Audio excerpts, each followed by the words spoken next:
ladies and gentlemen, assalamualaikum. Madayaw, mayong adlaw kaninyong tanan. Magandang araw sa inyo lahat. Unang-una, nagpapasalamat po ako sa lahat ng mga naririto ngayon at patuloy na kaagapay ng Office of the Vice President sa paglilingkod sa mga Pilipino.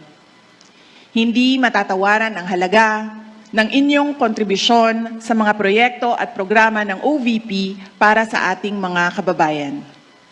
The Office of the Vice President would not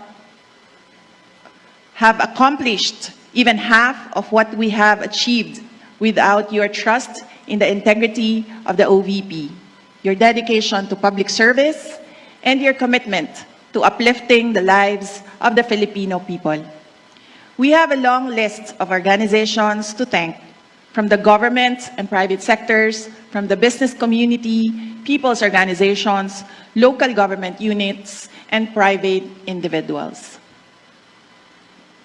Last year, Pasidungog was a celebration of partnership we forged through the values we all uphold as government institutions with a common pursuit of a better life for Filipinos. We continue to celebrate our partnerships today as we take a closer look at the changes that happen to the individuals, families, groups, or communities that we have reached. The impact of our collaborations on the lives of those who needed medical care, burial assistance, immediate relief assistance, food aid, free public transport, and school supplies has been incredibly significant. And our delivery of public services have profoundly made a difference in the lives of our people. When we brought government programs to the communities through our satellite offices and extension offices, we essentially brought the government right to the doorsteps of Filipino homes.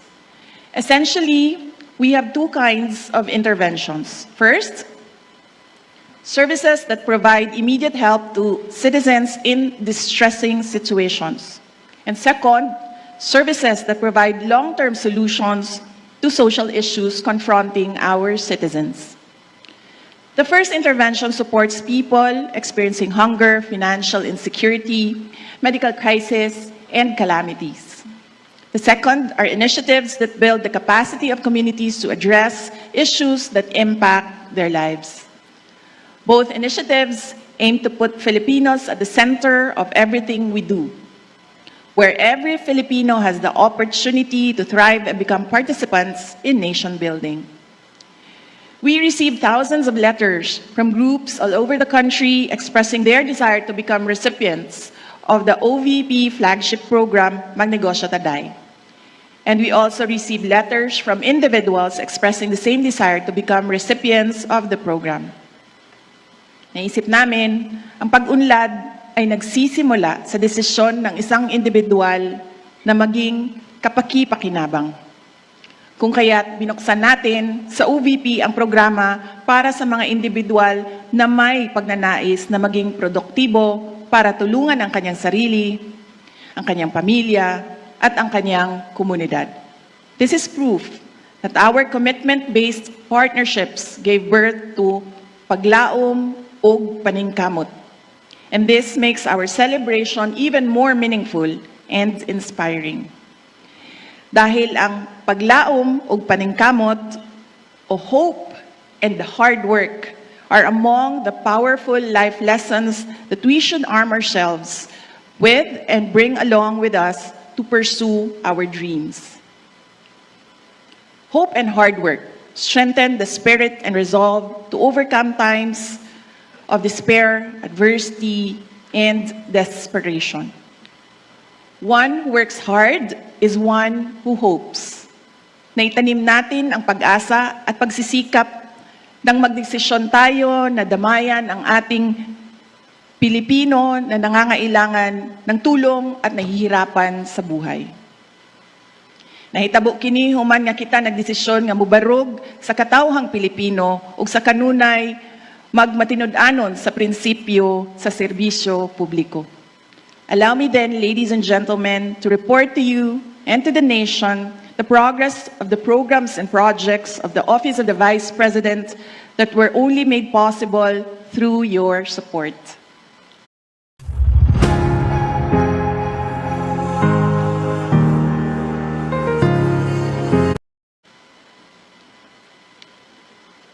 The Office of the Vice President continues to reach millions of financially challenged families needing medical assistance. The Medical Assistance Program is a top OVP social service for Filipinos. In April 2023, we reached 22,970 Filipinos. From May 2023 to April 2024, our satellite office and OVP Central Office focused on enhancing our efficiency to support more Filipinos needing medical assistance. As a result, by April 2024, we quadrupled our reach and assisted 119,234 individuals. One of our beneficiaries was a boy from Eastern Samar. The 5-year-old boy had cerebral palsy, and his family's lack of financial security made the boy's medical situation even more challenging for them. His mother, Christine, sought our help through the OVP Eastern Visayas Satellite Office. His daily struggle living with cerebral palsy is shared by a family that constantly worries about the risk of him acquiring life-threatening respiratory health conditions. We donated a set of equipment that addresses the boy's respiratory issues. The best that we can do is to ensure that breathing becomes less difficult for him. With an increased reach, our medical assistance program disbursed 1 billion pesos in contrast to just 236 million pesos in April of last year. We thank our partner hospitals, pharmacies, and other social service providers for the success of our program. In April 2024, over 30,000 families accessed our burial assistance totaling 150 million pesos. Compared to last year's period, the program only assisted 6,175 families utilizing 30.8 million pesos. The 400% increase indicates a substantial expansion in the reach and impact our burial assistance program. What started with a single beneficiary, we now have 12 people's organizations who are beneficiaries of the Magnegosyo Taday program. Nakakatuwa ang kwento ng mga benepisyaryo natin. Makikita natin sa kanila ang likas na tibay ng loob ng mga Pilipino para lumaban upang magtagumpay sa harap ng mga pagsubok sa buhay. Katulad na lang ng kwento ng mga miyembro ng Barangay Habag Fisher Folks Association sa Surigao del Sur. Mahirap ang kanilang buhay. May mga anak na pinag-aaral. Walang ibang pinagkakakitaan kundi ang pangingisda. Ngunit, hindi organisado ang mga mangingisda ng barangay. Kanya-kanya ang kanilang operasyon. Kanya-kanya rin sila sa pagharap ng mga problema at paghahanap ng solusyon. However, it only takes one person to initiate change. Isa si Danilo sa naglakas ng loob na hikayatin ang mga kapwa mangingisda na magtatag ng grupo. Alam ni Danilo na kapag organisado, maraming oportunidad ang magbubukas para sa kanila. At matapos nilang itatag ang Barangay Habag Fisher Folks Association, hindi lamang oportunidad ang nagbukas sa kanila, kundi pati pag-asa. Ang kasanatian sa Barangay Habag Fisher Folks Association nagpakita kanato sa pagtubo sa kooperasyon sa mga miyembro sa komunidad ug ang pagkusog sa ilahang maayong pagtagad sa usag-usa. Ang Barangay Habag Fisher Folks Association karon ang nag-unang supplier og isda sa ilang lugar ug mga sikbit nga barangay. Currently, 12 civil society organizations comprising over 26,000 members have benefited from the Magnegosyo Taday entrepreneurial support. Each organization received 150,000 pesos for their livelihood projects. Nais ko lang ibahagi sa inyo ang kwento ng Mika, ang unang women's organization na tumanggap ng Magnegosyo Taday Fund.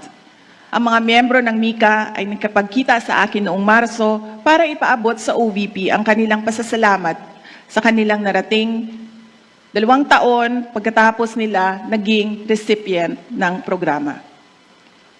Dalan din nila ang application forms para sa akin dahil nais kong maging member ng MICA. I am saying this because I am deeply impressed by MICA's advocacy and how the group exemplified the message of hard work and hope. Magandang halimbawa para sa mga kababaihan ang MICA. Ang epekto ng pag-asenso ng MICA ay hindi lamang nakasentro sa kanilang organisasyon, umaabot din ito sa buong komunidad sa pamamagitan ng kanilang partisipasyon sa mga aktibidad na naghihikayat ng aktibong partisipasyon ng mga kababaihan sa pagpaunlad ng kalidad ng buhay. Bukas ang Magnegosyo Taday na alalayan ang mga grupo ng mga mangingisda, LGBT, mga babae, kabataan, senior citizens, PWD, mga driver ng tricycles at iba pa. Ngunit katulad ng nasabi ko, binuksan natin ang programang ito sa mga individual na handang bumangon, tulungan ang kanilang sarili at maging produktibong Pilipino. Mula May 2023 hanggang April 2024, ang Magnegosyo Taday ay nakapagbigay ng puhunan na aabot sa 15,000 para sa 17 na mga Pilipino para simulan ang kanilang sariling livelihood projects. Kabilang sa mga individual project proposals na tanggap ng OVP ay ang sari-sari stores, salon at livestock growing. Pinapangarap natin na mas marami pang mga grupo o individual mula sa mga komunidad ang maabot natin sa pamamagitan ng Magnegosyo Taday. At OVP, we empower people to empower communities. And empowered communities build a strong, peaceful, and stable nation. Our Libreng Sakay program has assisted 735,202 Filipinos from May 2023 to April 2024. Since we started this project in 2022, we have already provided free transport services to 1.1 million Filipinos.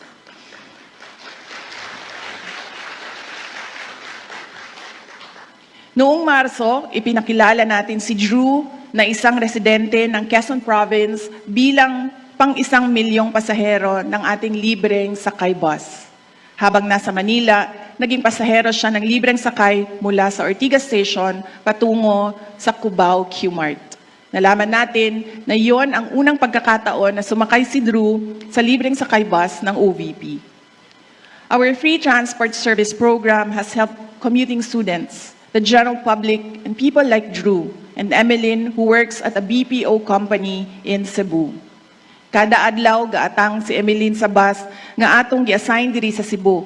Tungod kay matod niya, doon na siya'y matigom gikan sa budget nga alang unta sa pamasahe. Ang tinigom nga plete, gamiton na lang sa lain pang mas importanteng galastusan sa panimalay. Mayroon na tayong 7 bus na nagbibigay ng libreng sakay sa ating mga kababayan sa buong Pilipinas. Isa sa Bacolod, Cebu at Davao at 4 naman sa Metro Manila. Partner natin dito ang mga jackliner sa NCR, Vallecar Transit sa Bacolod at Cebu at Bachelor Express sa Davao. Daghang salamat sa inyong suporta ug tabang dili lamang sa OVP kundi sa atong mga nanginahanglan na katawhang Pilipino. Isa rin sa mga una nating ginawa noong 2022 ay pagpasok natin sa OVP ang pagtatayo ng Disaster Operations Center o DOC. Ang DOC ay siyang nangunguna sa mga relief operations ng ating tanggapan at ito rin ang namamahala ng ating kalusugan food trucks. May mga from May 2023 to April 2024, the DOC conducted 92 relief operations which served 205,692 families all over the country. During these operations, 39,138 relief bags amounting to more than 37 million and 15,000 food bags amounting to more than 6 million were also provided. Isa sa mga nagawa ng OVP-DOC ang pagtulong sa mga biktima ng baha sa Lucena City noong Mayo. Ang ating team ay naghatid din ng tulong sa mga biktima ng baha sa Davao Region na umabot sa lampas 26,000 na pamilya sa pagsisimula ng 2024. Ang ating kalusugan food trucks naman ay naghatid ng pagkain sa mga relief responders na nandoon sa komunidad na apektado ng landslide sa Davao de Oro. Ako mismo ay sumaksi sa isang trauma session na ginawa para sa mga batang nakaligtas ng landslide sa probinsya. Nananawagan din tayo sa mga LGU na maging proactive sa pagresponde sa banta ng landslide, baha at iba pang kalamidad. Kabilang na dito ang paglilipat ng mga kababayan mula sa mga disaster risk areas sa mga ligtas na lugar. Maraming salamat sa mga satellite offices na nasa frontlines para masiguro na maayos ang paghahatid natin ng tulong sa mga biktima ng mga kalamidad. Samantala, ang ating RISE program ay nakapagbigay naman ng 22,311 food bags sa mga kababayan natin na nahaharap sa krisis at higit na nangangailangan ng madaling tulong. Bilang isang ina, mahalaga sa akin na mahubog natin ang kamalayan at kaalaman ng mga bata para magkaroon sila ng magandang kinabukasan. Nagsisimula ang lahat sa pagtuturo sa kanila kung paano mangarap at pagbibigay sa kanila ng gabay para maisakatuparan nila ang kanilang mga pangarap sa buhay. Sa OVP, tinitiyak natin na kabilang sa mga programa ang para sa mga kabataan. To encourage Filipino learners to value education and environmental stewardship, OVP has distributed more than 186,000 bags containing school supplies and dental kits through the Pagbabago, A Million Learners and Trees campaign. We aim to distribute 1 million bags and plant 1 million trees by 2028. Through the program, we planted more than 266,000 trees from Luzon, Visayas, and Mindanao. Dako ang ako ang paghinaot sa tabang sa mga partners ug sa panguna sa mga satellite offices nga makabuot nato ang atong mga targets. Naniniwala ako at base na rin sa mga sigla at tiyaga ng ating mga satellite office staff at partners mula sa iba't ibang ahensya ng pamahalaan, kabilang na ang DNR, DepEd, Armed Forces of the Philippines, Philippine National Police, NGOs, community groups, church organizations at mga advocates. Magagawa natin ito. Umabot na nga tayo sa iba't ibang liblib na lugar ng Luzon, Visayas at Mindanao para sa ating programa. Narating natin ang mga conflict areas ng UPI sa Maguindanao sa pamamagitan ng ating satellite office sa BARM. Dahil dinadaanan ng maraming giyera, hirap sa pag-aaral ang ating mga kabataan sa lugar. At alam natin na nagiging mas vulnerable ang mga kabataan sa mga conflict areas kung hindi natin sila nabibigyan ng atensyon at tulong. Narating din natin ang mga bundok ng Bukidnon sa pamamagitan ng OVP, Southern Mindanao Satellite Office. Narating din natin ang liblib na lungsod ng Palanan sa pamamagitan ng OVP, Cagayan Valley Satellite Office. Isolated area ang Palanan mula sa ibang bahagi ng Sierra Madre. Mararating lamang ito sa pamamagitan ng eroplano, bangka o ilang araw na paglalakbay sa gubat. Ngunit wala namang mas mahalaga para sa isang tapat na lingkod bayan, kundi ang tunay na makapaglingkod at maiparating sa ating mga kababayan ang ating serbisyo. Salamat sa mga tumulong sa OVP para marating ng OVP Cagayan Valley Satellite Office ang ating mga kababayan sa Palanan. Meanwhile, the OVP Pansarap Bonds have augmented the nutritional requirements of over 14,000 malnourished and severely malnourished students by providing more than 1.1 million fortified bonds in the past year. Napatunayan ng iba't ibang mga pag-aaral na ang nutrisyon ay may malaking papel sa paghubog ng ating mga kabataan. Hindi lamang ito mahalaga sa kanilang pisikal na mga aktibidad, kundi pati na rin sa kanilang talino. Ang unang hangarin natin ay makita ang pagbabago sa timbang ng mga kabataang underweight at ito ay epektibo sa unang pagpapatupad natin ng programa sa Davao at Nuro sa UPI, Maguindanao. Kaya naman, dinala natin ang programa sa Estancia Central Elementary School sa Iloilo. Maraming mga learners sa paaralang ito ang mga undernourished. Sa loob ng 120 days, inaasahan natin ang magandang resulta sa pamamagitan ng pagbibigay sa mga kabataan ng nutritional buns na may 10 flavors na pinatibay ng mga nutrients tulad ng vitamin A, carbohydrates, protein, calcium, at iron. Kasabay ng programang ito ang masusing pagsubaybay ng mga nutritionists sa pag-unlad ng kalusugan ng mga bata. Our You Can Be VP program, or You Can Be Vice President program, also continued, and our participants joined me during my official trips abroad. The program already has 5 student participants. We envision that through this program, we will be able to foster leadership among the youth and instill in them the skills they need to develop to become effective leaders. One of the program participants was Elise. She embodies someone who knows what she wants, but also knows that she must work hard to get it. One day, we received a letter from Elise in which she expressed her desire to participate in the program after learning about it from several social media posts. It was for me a demonstration of her character as a young Filipino with a dream and the determination to make this dream come true. Hindi po tayo laging nakakatanggap ng sulat na katulad ng sulat na ipinadala sa atin ni Elise. Nakita natin sa kanya ang mga ilang bagay na nais nating pamarisan ng ibang mga kabataang Pilipino. We selected Elise as a You Can Be Vice President participant as she joined me in Kuala Lumpur, Malaysia in February. After the program, we learned from Elise that she won as the Student Council President of Santa Cruz Integrated High School in Lubao, Pampanga. She embodies hard work, optimism, and determination, and her self-confidence will tremendously help her fulfill her dreams. At this point, allow me to honor the 4 other student leaders who have joined me on my official trips abroad since we started the program in 2022.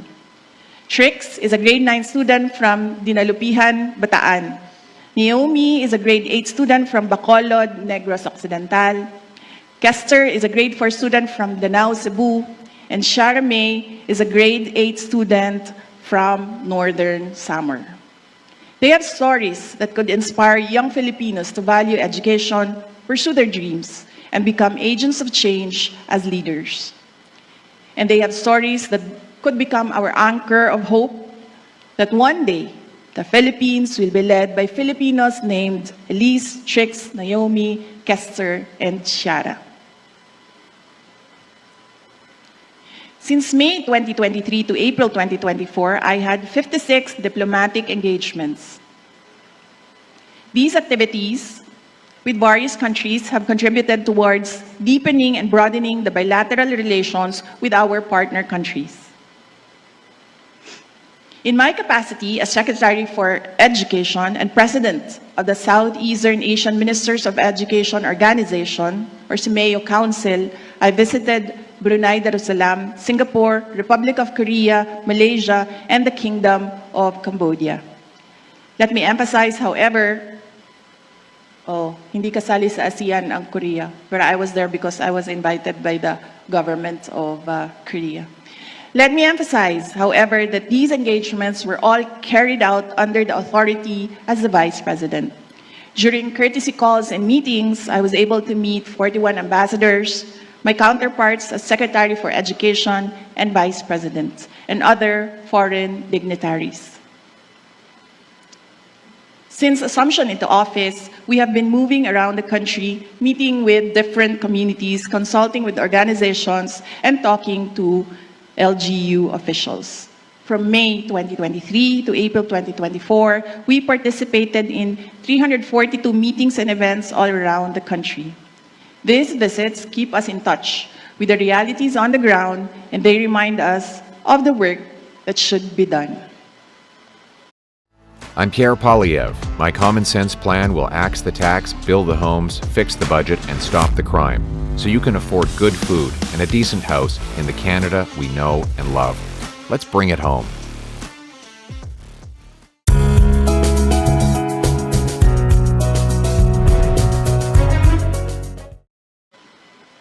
Mga kababayan, ladies and gentlemen, while we celebrate our success, we are not really here to congratulate each other, tap each other's back, or make ourselves feel better for what we have achieved. I take this as a reminder of the more significant challenges ahead of us as we continue to fulfill our aspirations for the Filipinos. I also take this as a reminder that we are here based on our commitment as responsible leaders and Filipino citizens. At sa pagpapatuloy natin ng ating mga programa, araw-araw ay patuloy din nating maririnig ang iba't ibang kwento ng buhay mula sa mga Pilipino na dudulog para humingi ng tulong sa atin sa Central Office ng Office of the Vice President at sa 10 satellite offices at 2 extension offices. At aasahan nila ang ating pagpapasya. Katulad ng ating pagpapasya sa nakalipas na 2 taon kung saan nagdesisyon tayo na maging epektibong ahensya ng pamahalaan para sa mga mamamayan. Inaasahan ng mga Pilipino na mananatili tayong tapat sa ating tungkulin sa kanila at sa ating bayan. Yan po ang hamon sa atin.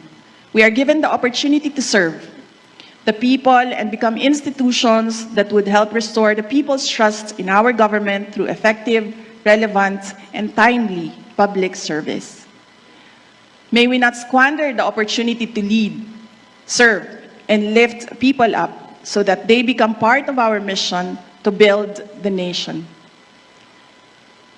Lastly, let me say that the power of collaboration to make things happen can only be put into play if all the actors involved, if all of us here fully dedicate, fully commit to honoring our social contract with the people. And we have proven that we are focused, we are resolute, we are strong. Mga kaigsuunan, wala pa natapos ang atong kontrata sa mga Pilipino. Hangtod nga gagahupot kita og katungdanan, mubo man kini o taas, magpadayon ang pagtawag kanato aron alagaran ang katawhan. Kanunay unta nato kining mahinumduman.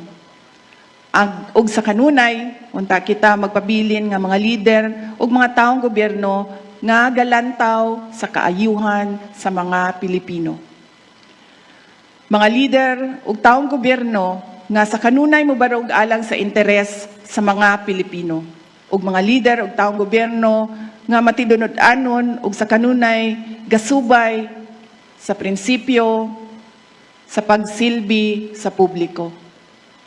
Salubungin po natin ang panibagong yugto ng ating kolaborasyon na may nag-aalab na pagsisikap at pag-asa para sa mga Pilipino at para sa Pilipinas. Mga kababayan, patuloy po tayo maging matatag tungo sa pagtaguyod ng isang bansang makabata at mga batang makabansa. Ang lahat ng ginagawa natin ay para sa Diyos, sa bayan, at sa bawat pamilyang Pilipino. Syukran.